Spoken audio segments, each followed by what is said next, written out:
Yo en general cuando escribo un libro o una obra, la tengo bastante en la cabeza al principio. Por ahí tardo bastante en empezar, como que estoy mucho tiempo tomando notas, haciendo otras cosas, y una vez que empiezo, ya empiezo y termino. Creo que son formas, hay gente que hace 10 borradores.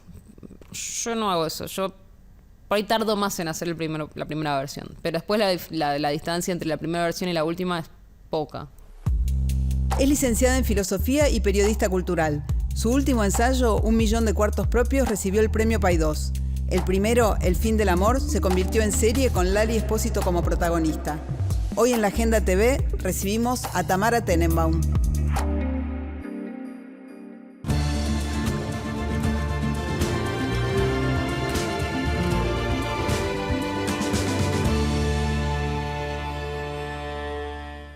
Nuestra invitada de hoy es la escritora Tamara Tenenbaum, ensayista, narradora, dramaturga, traductora, guionista que viene conquistando audiencias y lectores no solamente en Argentina, sino en distintos espacios de Hispanoamérica y construyendo una voz y una obra en la que convergen Lali Espósito y Virginia Woolf, entre muchas otras figuras, cosas e intereses.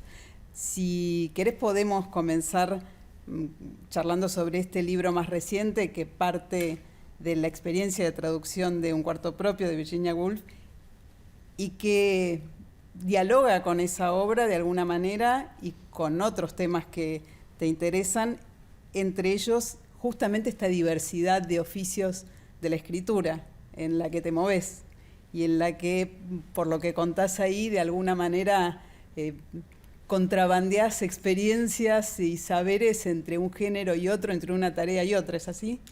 Sí, un poco parte de los grandes temas de este libro es el trabajo y entonces esa diversidad de trabajos aparece como una posibilidad también de recabar una diversidad de experiencias y también de pensar, bueno, en la precariedad y en la vocación y en un montón de conceptos que creo que en este momento están siendo rediscutidos.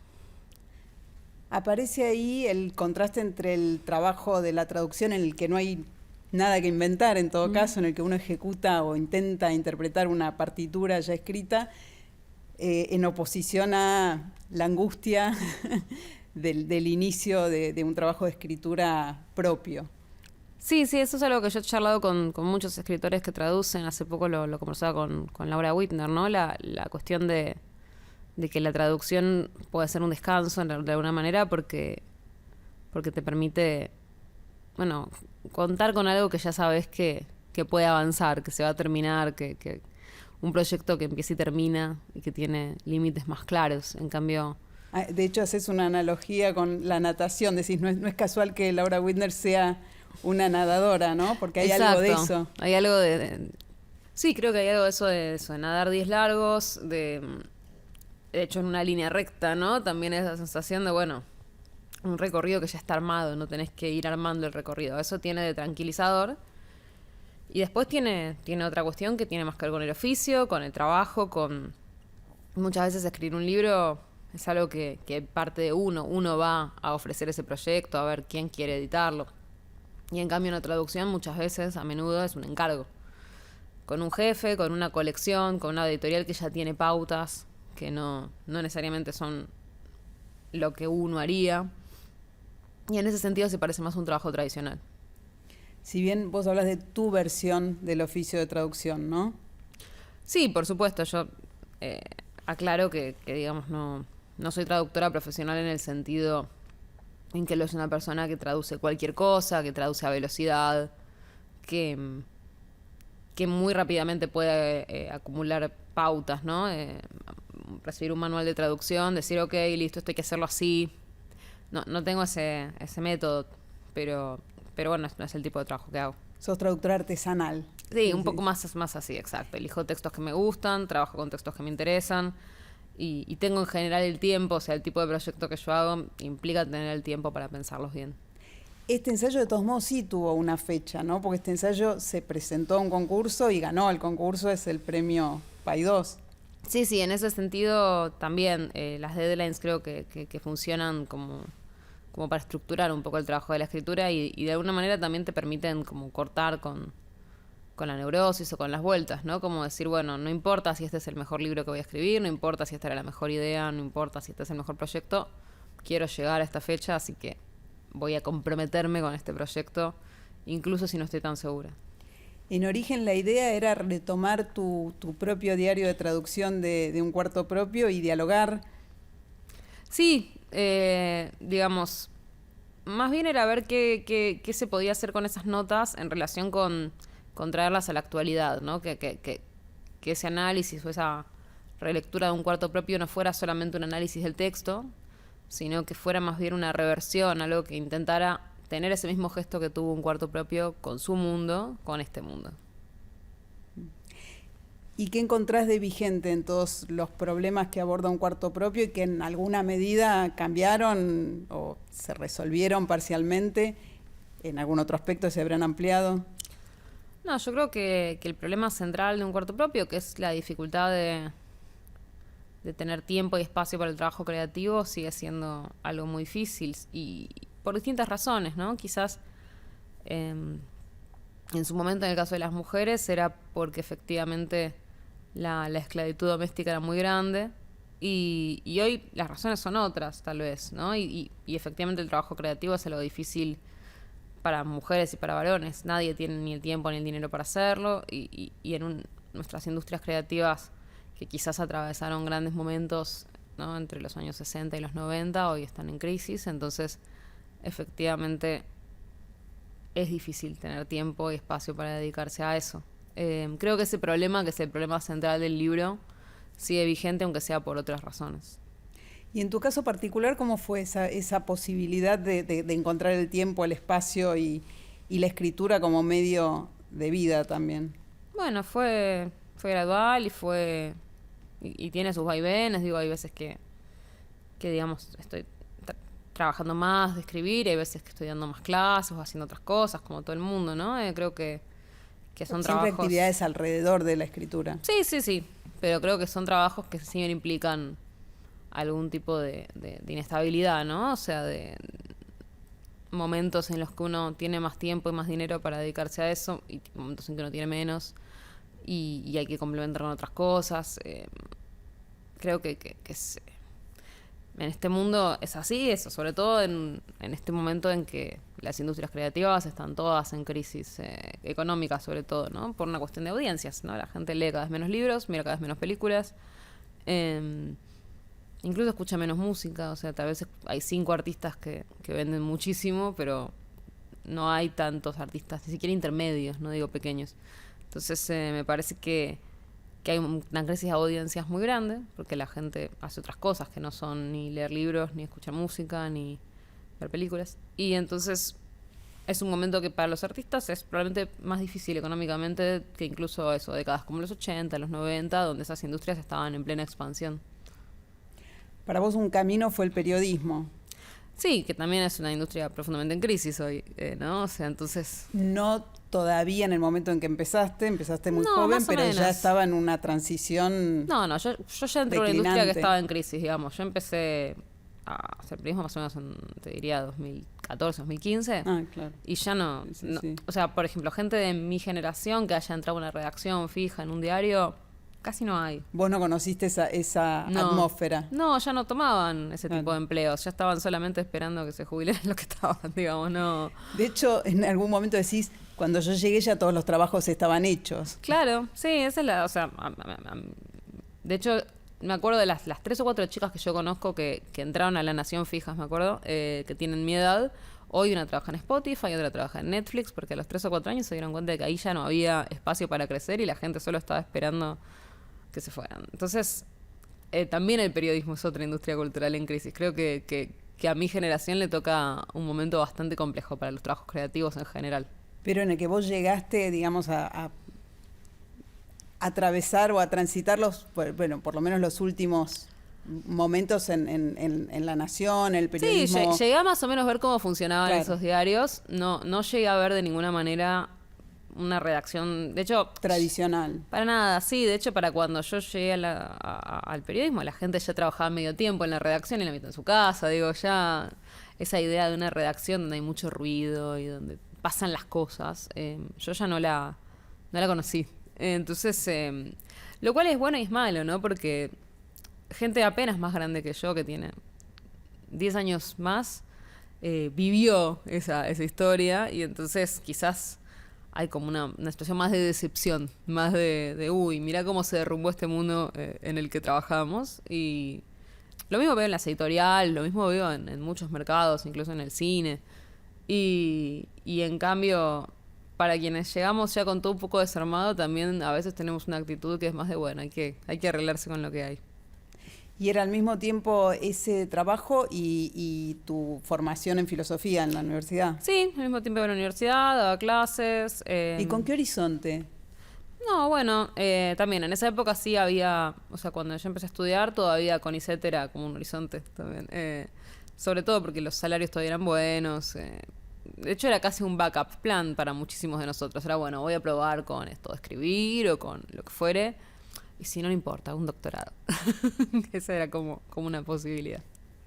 Me hace pensar también en Sabrina, en el personaje de la última actriz de tu novela reciente, que termina tomando un camino alternativo a una vocación inicial en el teatro y dedicándose a la investigación. Es que sí, es que yo creo que eso también es algo muy generacional. Creo que para quienes fuimos a la universidad entre eso, 2005 y 2015, hubo la sensación de que la academia representaba una estabilidad, representaba como la posibilidad de tener un trabajo estable, una jubilación, un ingreso mensual, ¿no? Y entonces era como nuestro camino seguro. Lo podías elegir o no, pero era un camino que además tenía, como esto que hablábamos antes de la traducción o de la escritura, tenía esto que está bueno, que es como que yo a veces a mis amigos que siguieron en ese camino les envidio un poco, que es como un camino marcado, ¿no? Después del doctorado, bueno, tenés que pedir una beca postdoctoral, tenés que buscar un trabajo, no sé, todo el mundo sabe qué viene después de qué. Las carreras creativas son mucho más indeterminadas. Claro, ese camino lo reconstruís en la novela La Última Actriz. Exacto. Además reconstruyendo todo el registro y el tono de todos esos procedimientos, ¿no? Totalmente, sí, es un camino o sea, por un lado la burocracia, por otro los intercambios académicos. Bueno, claro, sí, digamos, así como aparecía esa ventaja de que fuera un camino tan predeterminado, también la academia tenía, creo que todavía tiene esa idea de lo tradicional, ¿no? También implicaba mucha sumisión a los jefes de cátedra o a la gente más grande que uno. Hay rangos muy claros, ¿no? En la academia que no necesariamente es así en otras industrias, donde, por ejemplo, la juventud es un gran valor.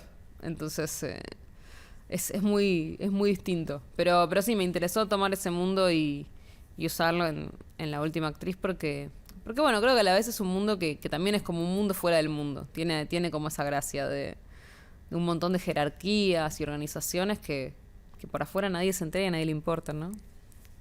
Ese mundo cruzado con el mundo del teatro, que también es un mundo propio para vos. Totalmente, sí, y que también tiene sus vaivenes, sus jerarquías, sus momentos, sus cosas. Y cruzado con la tradición del teatro judío, que tiene muchísimo que ver con tu historia, con tus orígenes. Sí, totalmente, pero que a la vez es una tradición que yo desconocía por completo, igual que la mayoría de la gente judía que yo conozco. No es una tradición conocida. Claro, es una tradición lejana para vos. Es muy lejana. No o sea, tenés es algo contacto directo. Pero... Y es que es algo que las últimas... las últimas obras de teatro judío son de los años 60. Entonces ni nuestros padres llegaron ya a consumir eso. Y no solo eso, sino que, bueno, la memoria histórica de eso está muy, muy ausente. A mí lo que más me llamó la atención cuando empecé a conocer de qué iba era que todos esos teatros todavía existían o habían existido hasta hacía poco. El Lift o el Yao. Exacto. Y era como, qué loco que están ahí estos edificios y uno pasa por el lado y no sabe nada de ellos. Siendo que uno incluso puede ir a un concierto en esos edificios y no enterarse de nada. Y en esa necesidad de articular dos épocas, como sucede en La Última Actriz, ¿no? La época la última época de esta tradición teatral porteña y la época actual en el mundo académico en el que se mueve Sabrina. Si bien es ficción, te documentaste. Sí, sobre todo con una tesis de una conocida, una amiga que me la pasó, digamos. No es que yo hice toda esa investigación de manera personal, sino que aproveché las investigaciones que había hecho ella. Porque hay mucho de lo que sucedía en el momento, de los estrenos, del movimiento alrededor, ¿no? Sí, totalmente, sí, o sea, no lo podría haber hecho sin esa documentación. Y ahí hay un trabajo periodístico de algún Totalmente, modo. Claro. sí, hay un trabajo, o sea, sí, hay una comodidad del trabajo con ciertas fuentes que muchas veces me sirve en otros proyectos.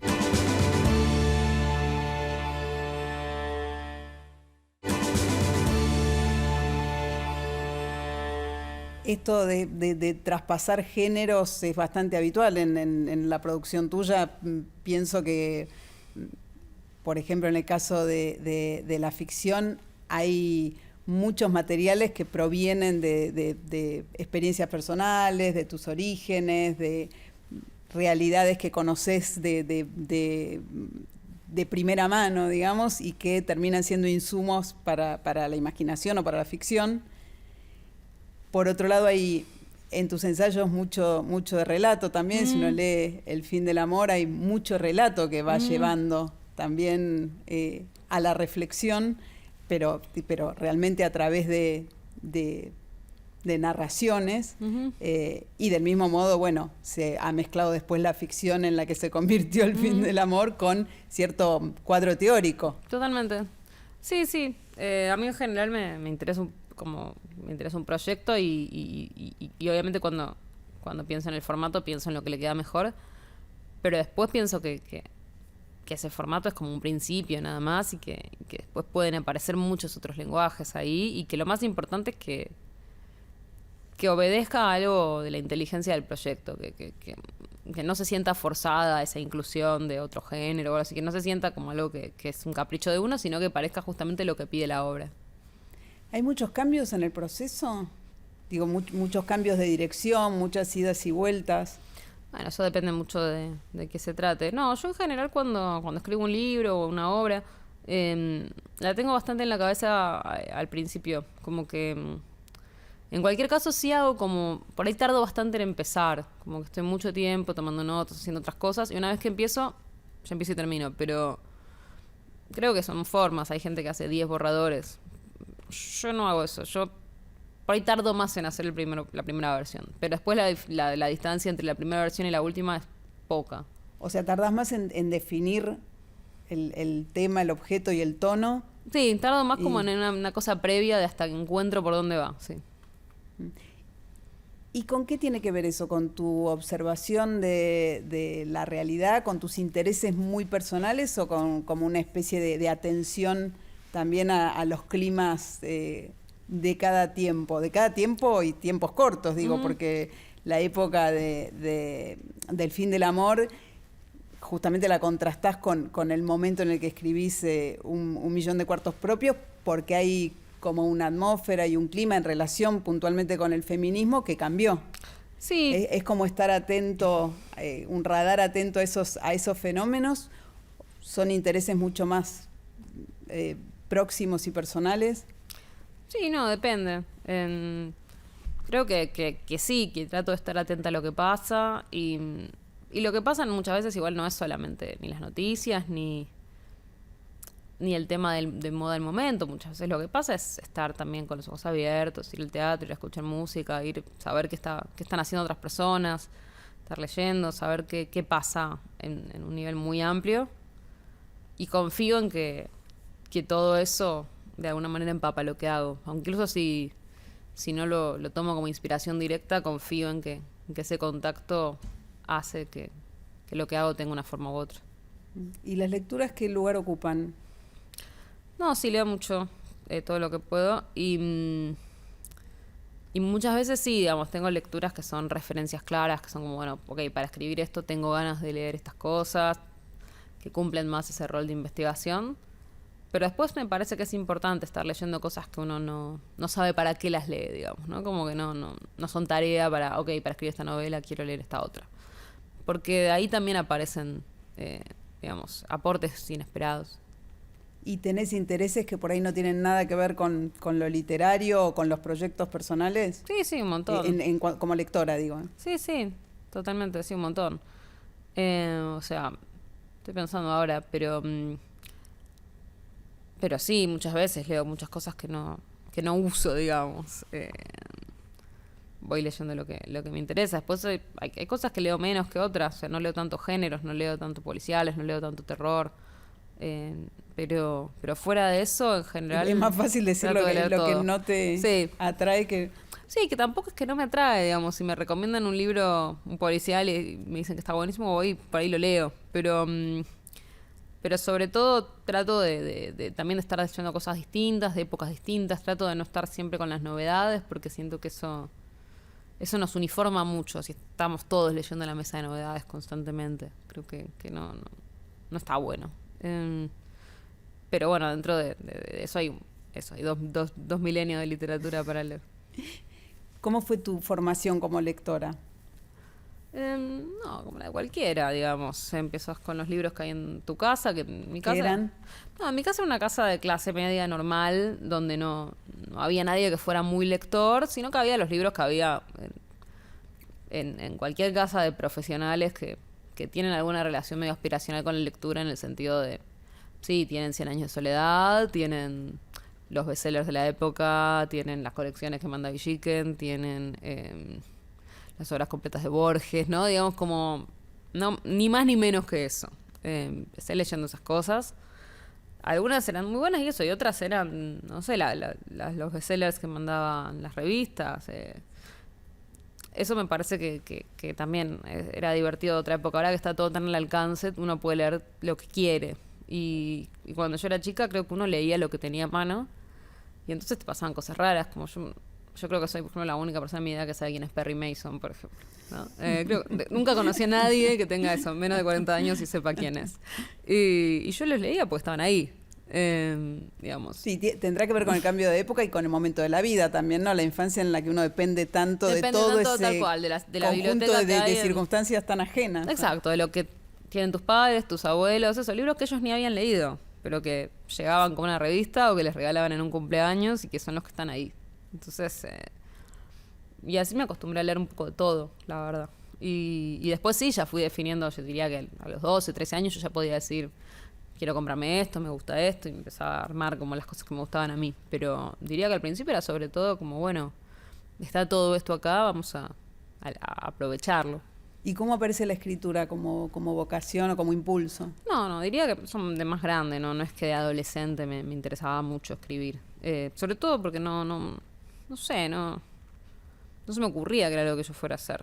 Sí me interesaba leer, pero escribir no diría que más en la universidad. Más en la universidad y con una, digamos, función más académica en principio, después... Sí, un poco una función más académica, pero también en la universidad sí conocí gente que tenía ya la vocación de escribir y empecé a entender que había un universo asociado a eso, pero no, antes no diría que una inquietud mía. Entre el primer ensayo, entre El fin del amor y pasan varios años. Uh-huh. y hay un recorrido más ligado a la ficción e incluso a otros lenguajes. Sí. ¿Te costó retomar la posibilidad de hacer ensayo o había algo que te mantuviera a distancia de volver al ensayo? Porque además fue El fin del amor un ensayo muy leído, muy comentado, muy, digamos, entre la producción sobre el tema en tu generación fue muy destacado. En más de un sentido. O sea. No, la verdad que no. Digamos, hay algo que es que yo seguía haciendo columnas, ¿no? Digamos, yo empiezo a escribir columnas antes del fin del amor y lo sigo haciendo en distintos medios y con distinta frecuencia, pero nunca lo dejo de hacer. Y ese es un poco el mismo registro que uso en los ensayos. O sea, en realidad las columnas son ensayos, es el mismo registro que uso en ensayos largos. Entonces hay algo de esa voz que no es que no la tengo cerca, digamos, la tengo siempre a mano. Quizás es un género que tiene la sensación de, bueno, de que justamente como uno lo tiene a mano, hay que esperar para no estar... Hay gente que sí, que saca 10 ensayos por año y hay un tipo de autor muy exitoso de no ficción que hace eso, ¿no? Y a mí no me interesa particularmente ese perfil, como esa idea de, bueno, a cada tema nuevo... Tengo algo que decir. Lo hacen muy bien autores que saben mucho, digo, sí sé que es así. Pasa la pandemia y a los 2 meses le saca un libro sobre la pandemia. Y lo hace muy bien. No lo hace sin rigor. No creo que sea un tema de rigor. Creo que es un tema de que yo no tengo ganas de ocupar ese lugar. Entonces yo también pienso, bueno, ok, espero a que aparezca algo que realmente me resulte interesante, importante para hacer un libro. El circuito o el mercado editorial tiende a forzar a veces o a propiciar en todo caso que un autor ocupe determinado lugar, ¿no? Uh-huh. Sí. Y yo creo que también en los últimos años hay una crisis de la ficción muy grande. Entonces la no ficción ha explotado mucho. Y no necesariamente por parte de escritores, ¿no? O sea, pero por parte de sociólogos, psicólogos. Digamos, hay algo de leer información que está más de moda que leer ficción. Y entonces si uno quiere ocupar ese lugar, está bastante disponible. Pero a mí no me está bastante tanto. Disponible, a la vez bastante disputado. Por supuesto, hay mucha gente queriendo ocuparlo, sí, eso es cierto.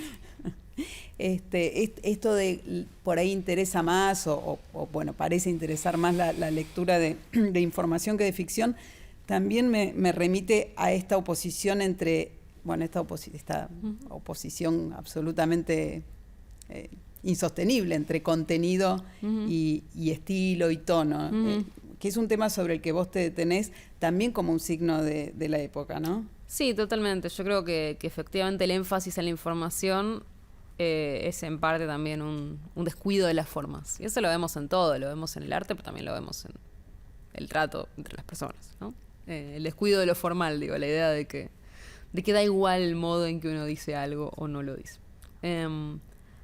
Y a mí eso no me interesa ni en la vida ni en el arte, ¿no? Creo que efectivamente no da lo mismo. Bueno, esta idea la puedes decir en un video de 3 minutos o en un texto. No, efectivamente no da lo mismo. Un video tiene otras características, otra forma, otras cosas. O sea, cada formato tiene su inteligencia y tiene su búsqueda. Y no es indisociable aparte, no, una cosa de otra. Es interesante cuando te detenés sobre eso para hablar de la belleza y de la belleza en la escritura. Uh-huh.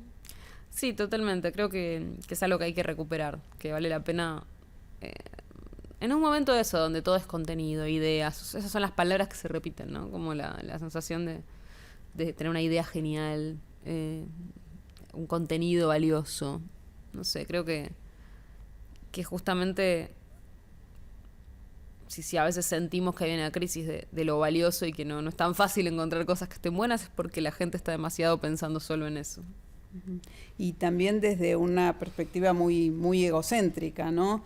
En la que esto que vos llamás la autoridad de la primera persona aparece como legitimando en el ensayo cualquier camino posible. Sí, no, y en general por la sola... Totalmente, en general en cualquier formato hay incluso la idea, lo vemos en el streaming también, la idea de que si tenés carisma podés hacer cualquier cosa, ¿no? O que si me pasa a mí... Por supuesto, sí, si es un testimonio ya es valioso de por sí, es complicado. Yo creo que es un énfasis en eso, en el autor y no en lo que no en la obra, ¿no? Y hay como una inflación muy grande de la figura del autor en este momento, y en cambio la obra queda en segundo lugar. Eso es muy loco. Y en ese sentido, ¿cómo manejás vos el yo, la primera persona, la propia experiencia, la autobiografía como alimento de tu ficción y de tu no ficción también, ¿no? Porque son puntos de partida tus propias experiencias para la reflexión en algún caso y para el despliegue de la ficción en otros. En particular, bueno, en el caso, por ejemplo, de tus orígenes, vos creciste en una comunidad judía ortodoxa y toda la tradición y las reglas y las experiencias que tienen que ver con eso aparecen tanto en El fin del amor, en el ensayo que después se transformó en exitosísima serie de ficción, como en Todas nuestras maldiciones se cumplieron, que es ficción pero que a la vez está atravesada por tu propia experiencia. ¿Cómo es la relación con el yo como autora en casos así? Yo pienso que digamos, tanto un libro, una película, una obra puede partir de cualquier parte. El problema nunca es el punto de partida, el problema es el punto de llegada. El problema es si se queda solamente en esa experiencia. O sea, una experiencia no es nada, al mismo modo que un fenómeno no es nada, ¿no? Como cuando te dicen bueno, escribamos un libro sobre el terremoto, no sé, si ese terremoto puede ser súper interesante, pero si no hay un ángulo, no hay nada. Entonces me parece que en cualquier caso, yo siempre pienso que lo importante es eso, el ángulo, la obra final, y después, incluso ese mismo punto de partida, esa experiencia puede quedar súper borrada, puede quedar muy atrás, puede ser algo que está apenas insinuado y que solo le sirvió a uno mismo para empezar a escribir algo. Me parece que mientras uno mantenga la experiencia en ese lugar, en el lugar de punto de partida, de algo que sirve para empezar a pensar y que no es el producto final, no es un problema valerse de ella. Valerse y transformarla en la dirección necesaria, porque entiendo que a partir del ensayo del fin del amor aparece el proyecto de ficción y ahí empiezan a producirse infinitos cambios. Totalmente, sí, obvio. Lo importante es el proyecto en el que uno está trabajando y hay que trabajar en pos de ese proyecto y lo que le haga bien a ese proyecto, más allá de la fidelidad a ninguna experiencia.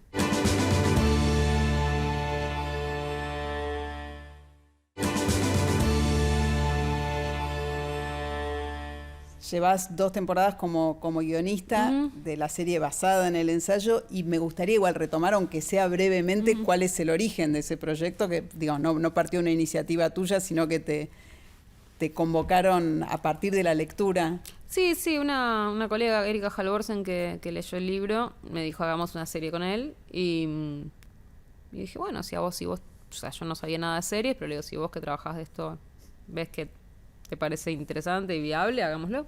Así que fue básicamente eso. Básicamente eso, y convocar a Lali Espósito casi en el inicio. Sí, totalmente. Que entiendo que fue determinante también. Sí, ¿no? Erika había trabajado con Lali en Casi Ángeles y la conocía muy bien. Y me dijo, a ella le va a gustar esto. O sea, me dice, ella no está trabajando tanto como actriz porque no le mandan cosas que estén buenas. Como un poco dijo, no es que ella no quiere, a ella le encanta actuar. Pero le gusta actuar en cosas que le gustan, que le interesen, y esto le va a interesar. Eso la transformó en Tamara Tenenbaum, aparte porque el nombre, el alter ego, se traslada a la ficción con el nombre real, e incluso hay toda una trama familiar que se recrea o se reproduce con, me imagino, las licencias del caso. Pero obvio. Que aparece. ¿Cómo fue ver reflejada en esa ficción, aunque sea parcialmente, tu propia vida? No, qué sé yo, como lo escribí yo, tampoco me pareció tan sorprendente, digo, y después lo que pasa cuando uno trabaja para mí en un formato audiovisual es que hay tanta gente trabajando, tantas decisiones, tantas cosas que después uno igual no lo ve como algo que hice yo. Realmente trabajaron, no sé, 500 personas en eso. Y no es simbólico, es que lo ves. O sea, la dirección de actores, los vestuarios, la manera en que se filma, la ambientación de cada espacio, todo son decisiones artísticas de alguien que las toma con un criterio, que las pensó, que buscó cada cenicero que hay en una mesa. Entonces, me parece que es muy difícil después pensar, ahí está mi historia, ahí estoy yo. Uno ve el trabajo de toda esa gente, sobre todo. Y hay enseguida una distancia. Totalmente, sí, dada por el proceso, que implica muchísimo más trabajo y muchas más decisiones, donde, digamos, en una serie, en una película, el guión es una parte y nada más. Es una parte muy chica de lo que se hace. Vos, de todos modos, estuviste muy involucrada en todo el proceso, o sea, estabas en el set. Sí, estaba ahí, sí. Pero digamos, no es que me pedían aprobación para las cosas, era también para estar, ayudar, pero no diría que... La verdad es que es muy difícil, son muchos rubros y la gente sabe mucho más que uno. De hecho, recurriste a un rabino, por ejemplo, para chequear algunos datos que tenían que ver con situaciones que aparecían, con imágenes, con usos sobre todo de ciertas... porque estamos haciendo una escena donde hay 30 extras y es muy difícil hacerlo una misma, bueno, seamos dos y estamos discutiendo cómo lo hacemos. Digamos, esto es más verosímil, pero esto es más cómodo y vamos discutiendo. Y por ejemplo, no sé, qué sé yo, a las vestuaristas les gustan mucho, obviamente, los sombreros grandes para los judíos ortodoxos, y en Argentina no vemos tanto de eso. Si caminas por el barrio te das cuenta que no hay tanto. Pero bueno, si a ellas les gusta que haya uno porque les abre un plano re lindo, bueno, uno. Y entonces, ¿quién lo tiene? Bueno, lo tiene que tener este que es un rabino muy prestigioso. Bueno, listo, no sé, ese tipo de cosas. Ese tipo de cosas que por ahí eventualmente vos tenías también que validar o que chequear desde el punto Sí. de vista documental con... Exacto, que tenga algún tipo de verosímil, pero también se puede tomar ciertas licencias. Claro. La dramaturgia, digamos, tu experiencia previa en dramaturgia, me imagino que también se sumó. Sí, obvio, digamos. Lo que pasa es que son procesos mucho más chicos, ¿no? En una obra de teatro trabajan 15 personas y no 500. Pero sí. ¿La primera fue Una casa llena de agua? Sí. Sí, te da como la práctica, si se quiere, la gimnasia de trabajar con otras personas y de asistirlas y de darles libertad y de saber que uno no es el dueño de nada, que eso, el texto es una parte de un proceso mucho más grande. Esa posibilidad también aparece cuando entregás un texto a la editorial y estoy pensando en la portada, en la bajada, en... Más o menos, porque en un libro el lugar del autor sí es mucho más importante. En la editorial hay decisiones, pero por lo menos yo nunca trabajé en una editorial en la que te traten como... O sea, que donde sea como realmente tan horizontal, porque no puede ser, porque efectivamente el autor en un libro todavía es quien pone la firma. En cambio, en una película mucha gente firma, todos firman, de hecho, cada uno firma su rubro. Creo que eso es lo que hace la diferencia. Seguro. ¿Y la figura del editor cómo funciona para vos en los proyectos como este o bueno, claro, también? para mí la figura del editor funciona efectivamente mejorando el texto, trabajando, poniendo objeciones, condiciones, qué sé yo, pero para mí, por lo menos en mi experiencia, el editor siempre sabe que no es el que está firmando. Entonces, por lo menos en mi experiencia, siempre la decisión final termina en el autor. También porque son proyectos de distinta clase, digamos.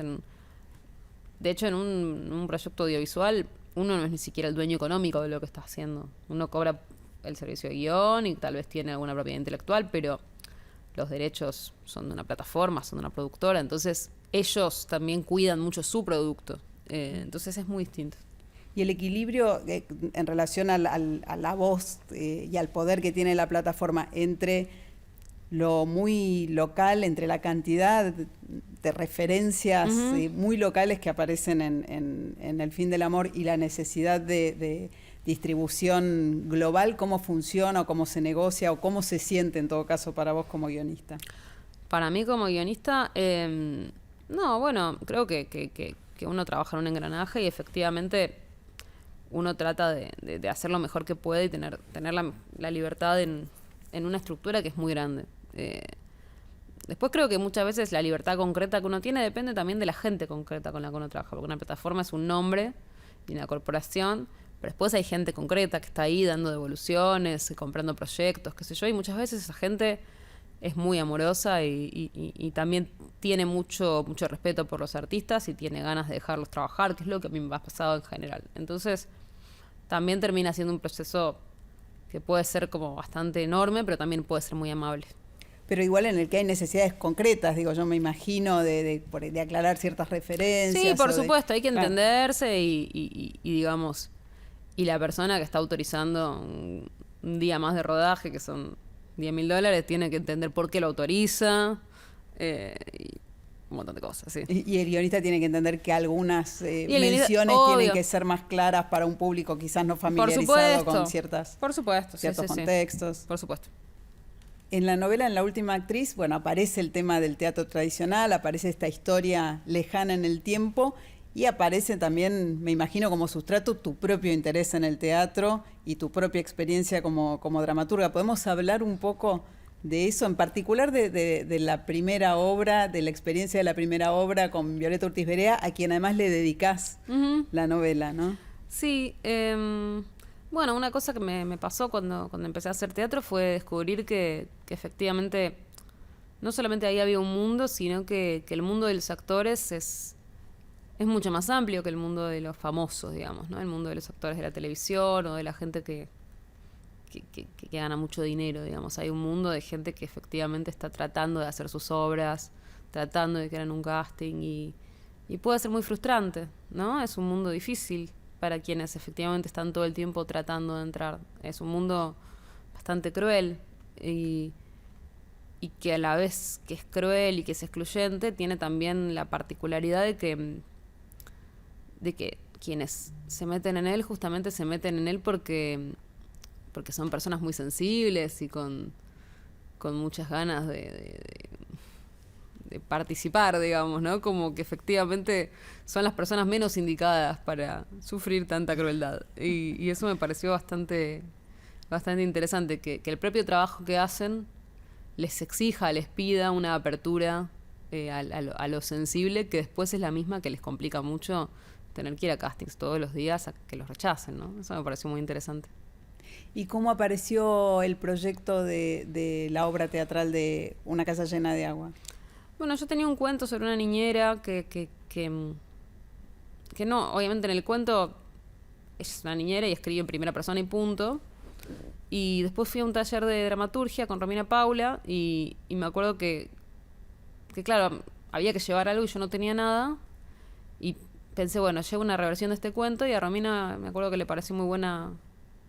Como que le pareció muy simpática la idea de un monólogo de una niñera, porque dijo, es verdad que las niñeras hablan solas todo el tiempo y uno no presta atención a eso, pero alguien que convive con un bebé de 2 años habla sola. Y nos pareció como, o sea, me lo dijo y dije, bueno, es verdad, quizás esto se puede extender. Como que pensé que es verdad que no había visto, debe existir otro monólogo de una niñera, pero yo no lo había visto. Y pensé, claro, es una situación que es muy natural en el fondo, la tenemos muy vista, y a la vez es muy teatral, porque nadie habla solo en general en la vida, tanto tiempo. El monólogo es una situación muy rara en general. Entonces me pareció que valía la pena probarlo y lo empecé a probar. Hay algo que no recuerdo en dónde lo decís o quizás en alguna entrevista que tiene que ver con el modo en que el teatro también incidió en tu lenguaje y en tu imaginario ficcional más allá de lo dramático, que es una observación de Tenconi Blanco en relación a que en el teatro tienen que pasar cosas. Sí, totalmente. Bueno, cuando empecé a escribir esta obra, lo hice, le hice como una clínica acompañado de Tenconi Blanco y eso, las primeras veces que le llevé los primeros borradores eran mucho más literarios, mucho más reflexivos, y era como, bueno, se tiene que mover, incluso si es un monólogo, tiene que haber movimiento dramático. Y ese movimiento dramático puede ser muy sutil, puede ser todo lo retorcido que uno quiera, pero tiene que pasar algo. Y eso me pareció súper interesante para pensar, no solo el teatro, sino tal cual también, que en una novela también tiene que pasar algo. Puede ser algo súper interno, pero algo tiene que pasar. Tiene que ver también con esta contigüidad entre los géneros en la que te moves con comodidad. Totalmente. ¿Cuándo terminaste de escribir 1.000.000 de cuartos propios y en qué estás ahora? En junio del año pasado terminé de escribir este libro. Y ahora estoy con varios guiones, sobre todo, y una obra de teatro. ¿Con varios guiones para plataforma? Sí, pero todavía no están del todo confirmados. Todos proyectos, también estos proyectos son muy largos, tienen procesos de decisión muy largos. Para terminar, me gustaría retomar un poco esta cuestión de la belleza de la forma, de tu interés muy obsesivo, podríamos decir, en el tono, en el estilo, en construir un tono, que además es un tono que varía, por supuesto, de acuerdo al proyecto y de acuerdo al género, pero que a la vez tiene como una continuidad y como una identidad, ¿no? Esta búsqueda es una búsqueda consciente y está como en el centro de tu interés como escritora. Sí, la verdad que digamos, pasan los años y los géneros que voy probando y me doy cuenta de que lo que me interesa es eso, efectivamente, hacer cosas que me parezcan bellas, que estén buenas, que sean lindas. Lo que te interesa como escritora y como lectora, me imagino también, por supuesto, si sí, tuvieras porque es lo que que yo mencionar algunos nombres que sean para vos referentes en este aspecto en particular. No, bueno, se me ocurre un montón, qué sé yo, desde Philip Roth hasta María Gainza, no sé, lo que sea, sí, de todo. Te pido, si es posible, que terminemos la charla con un pasaje del libro que tiene que ver justamente con esta preocupación central. Perfecto. Ok. Esta parte que dice así. La ficción se lleva mejor con lo provisorio, lo que se escribe como entre paréntesis, lo que se da por cierto, pero solo por este rato. Se lleva también mejor con lo no dicho, con las ideas que parecen armarse en el blanco de la página, en los silencios entre las palabras, por las que una siente que no tiene que hacerse completamente responsable. Pienso que si lo que más me obsesiona del ensayo es, lo logro o no, escribirlo cada vez mejor, me obsesiona mucho más que los temas, mucho más incluso que expresar una idea y otra, no es por una cuestión de forma o de presentación. Es una búsqueda estética, por supuesto, pero es también un asunto epistémico o conceptual, porque en esa búsqueda estética que puede hacer la literatura reside la promesa de una suerte de éxtasis. La promesa de crear algo así como un espacio de trance, un pacto ficcional en una no ficción, que haga que lo que se dice se sienta como una afirmación sobre el mundo y al mismo tiempo como otra actitud proposicional. Algo que se trata más bien de transformar un punto de vista, probar mirar algo con otros ojos y volver a los ojos de una misma con un mareo y alguna lección difusa. Es por eso, porque creo que la literatura produce verdad en ese sentido, que todos los días quiero escribir un poco mejor. Bueno, muchas gracias también. A vos.